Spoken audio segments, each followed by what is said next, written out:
15 नवंबर 1884 को इंग्लैंड में जॉन ली को एक महिला के कत्ल में दोषी मानते हुए कोर्ट ने फांसी की सजा सुनाई। सजा सुनाई जाने पर जॉन ली कोर्ट में चिल्लाता रहा कि वो बेकसूर है, अगर कहीं भगवान है तो वो मेरी मदद जरूर करेंगे। 23 फरवरी 1885 यही वो दिन था जब जॉन को फांसी की सजा दी जानी थी। फांसी देने से पहले फांसी के फंदे, रस्सी और तख्त की हालत और मजबूती को जांचा गया, परखा गया ताकि फांसी में कोई रुकावट न आए। अब जॉन ली को फांसी के तख्त पर लाया गया। जल्लाद ने जॉन ली के चेहरे को काले कपड़े से ढक दिया गया और गले में फांसी का फंदा डाल दिया। आदेश मिलते ही जल्लाद ने हैंडल को दबाया लेकिन तख्त नहीं खुला। बार बार हैंडल दबाया गया लेकिन तख्त नहीं खुला। फांसी एक दिन के लिए टाल दी गई। इसके बाद जांच शुरू हुई और आजमाइश के तौर पर जॉन ली के सामान वजनी पुतले को फांसी पर लटकाया गया। तख्त खुल गया। दूसरे दिन जॉन ली को फिर से फांसी के लिए लाया गया और उस दिन भी तख्त नहीं खुला। जॉन खुशी से चिल्लाया कि हे ईश्वर, आप सर्वत्र हैं, निसंदेह आप मेरे साथ हैं।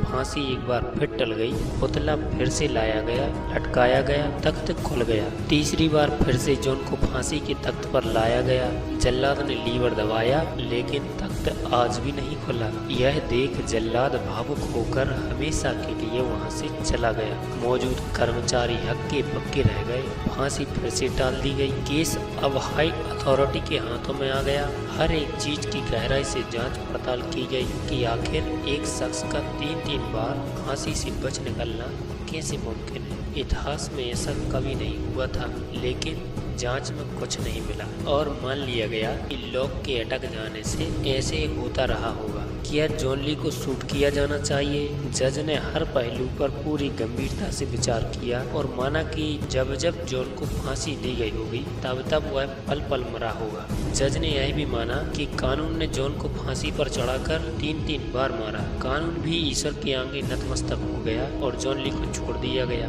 जॉन ली को लगाए गए उस फंदे को हमेशा के लिए उतार दिया गया और म्यूजियम सुरक्षित रखा गया। ब्रिटिश कानून असफल रहा क्योंकि उन्हें ईश्वर की ताकत और जॉन ली के बेकसूर होने पर आभास हो चुका था। रिहा होने के बाद जॉन ली परिवार के साथ लंदन चला गया। अक्सर लोगों द्वारा सवाल पूछे जाने पर जॉन ली यही कहता कि फांसी के वक्त वह एक अद्भुत दिव्य प्रकाश रोशनी की अनुभूति करता था। यह प्रकाश काला कपड़ा हटने के बाद ही अदृश्य होता था। इसके बाद जॉन ली समाज सेवा और चैरिटी से जुड़ता चला गया। 80 वर्ष की आयु में जॉन ली की मृत्यु हो गई। जॉन ली के खिलाफ पुलिस को प्राप्त हुए सारे झूठे साक्ष्य जो जॉन को फांसी तक ले गए थे, उसके ही दोस्त जोनाथन के षड्यंत्र का हिस्सा थे। यह जॉन ली के गांव वालों का कहना था। जॉन की रिहाई वाले दिन ही उसके धोखेबाज दोस्त ने जॉन के धोखेबाज दोस्त जोनाथन को लकवा मार गया था। महज 29 वर्ष की आयु में जोनाथन की मृत्यु हो गई।